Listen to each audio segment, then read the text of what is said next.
Hello, and welcome to the 6th episode of Autopsy of a Writer. As always, I am your host, Brad Mitzelfeld. I apologize for missing an episode there, but some things arose here at home that required my attention, and I just didn't have the chance to record this episode. It'll happen from time to time, but try and follow me on Twitter and you'll get updates when this is the case. Today, we have the third part of our How to Write series as we explore character creation. Character creation is always my third step towards creating a new story. Once I have the concept and the world, I can determine what sort of characters best fit it. Generally, I already know a little bit about the main character at this point, as they are usually involved in the concept creation. For example, in the concept episode, we had a female cop. In the world building episode, we had a Christian man that lived on Enceladus to my nice. Those are both good starters for creating a main character. But how do you do that? For this episode, we're going to take the female cop as the main character we develop, but the steps we go through apply to any character, be it a main, secondary, or sometimes even accessory characters. Step 1, our cop's race, because this can often inform the name, and generally we have a picture in our mind of how they appear before we even name them. In this case, I'm going to say her father was Asian and her mother was Caucasian. This can be utilized to cause internal conflict in her work sphere. Perhaps a colleague of import to her is a little bit prejudiced, for example. Now that we know her racial lineage, how about a name? Perhaps her father was traditional, but her mother stuck to her ancestry as well. So let's make her first name Cam, which means sweet citrus in Vietnamese, and her middle name Delia, which is perhaps a family name of her mother's, which is of Finnish origin, meaning from the island of Delos. In this way, she has a name that informs both sides of her origin. Her last name could be Trieu, which making her name Cam Delia Trieu. So she has a Vietnamese background and some Finnish background. So now we have a racial background and name. Be sure to be writing these points down so you remember what points you need to hit in character creation. Now her age, which is important to her position and respect level given her line of work. We'll say she's 36. A good age to have made detective, and she probably has enough experience that most people respect her, even if grudgingly. Nicknames are important as they can add a depth to secondary characters, such as a parent or close friend. While her name is Cam, which is already pretty short, perhaps her close friends and parents call her Cammy. Religion is a good point to hit here. Her parents were probably mixed religion, and she grew up learning about both sides, but that doesn't matter much to her because she's rejected both of them since her parents tried so hard to sway her into each of them that she didn't want to upset one by picking the other and opted instead for a viewpoint of simple spirituality.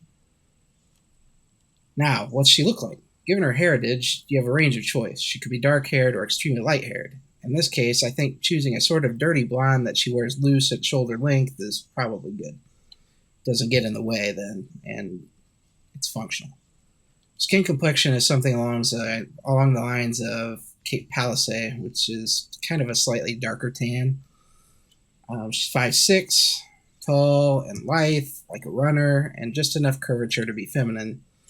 Face is angular, but with hints of roundness in the jaw and cheeks. Brown eyes with flecks of green.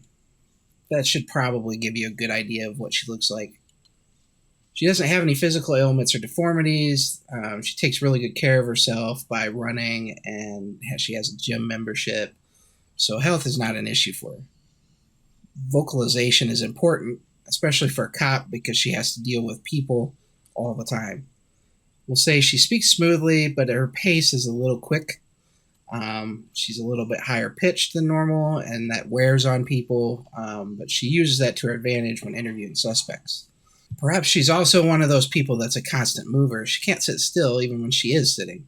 Position shifting, kicking her leg back and forth, hand fidgeting are all normal for her.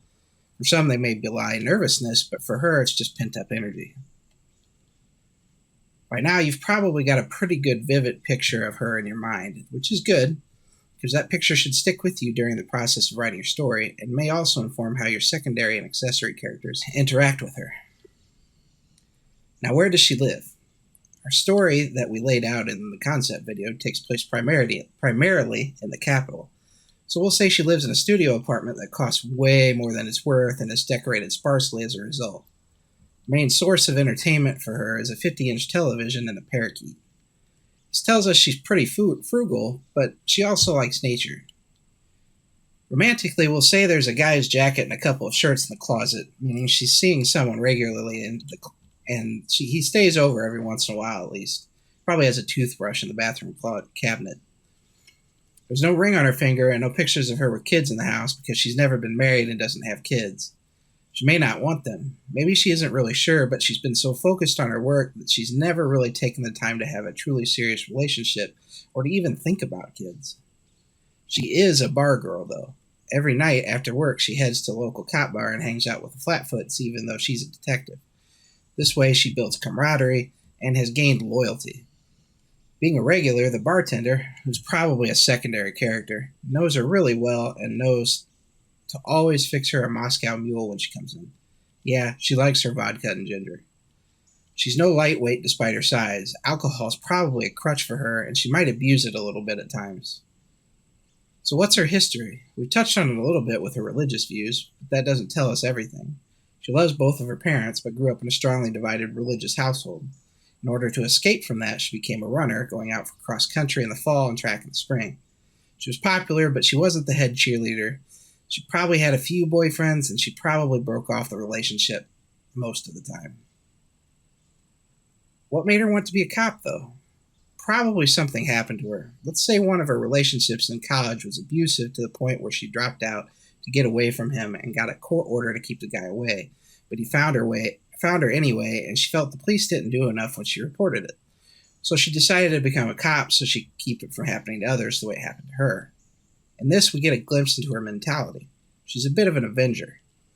What lengths will she go to in order to stop someone? She might be willing to bend the law a bit if it gets the right result. There you've got a character strength and a flaw, both of which are important. We gave her another flaw earlier, alcoholism. She may not be drunk all the time, but she drinks too much and too often. She'll likely get in trouble for it at some point in the story. All of this should give you a lot to go on for who she is as a character. Normally you'd flesh this out even more, but I'm not going to go do that for this video just because it would make this video really long and most of you don't want to sit through that. I do recommend you go through and delineate what she likes as far as food, music, clothing, movies, television shows, sports, etc. This could all become important at some point in the story, so it's good to know in advance. And yes, you'll want to do all of these steps for all main or secondary characters. For accessory characters, you may just focus on appearance, name, and mannerisms, as the rest may not be important. It just depends on what kind of story you're writing.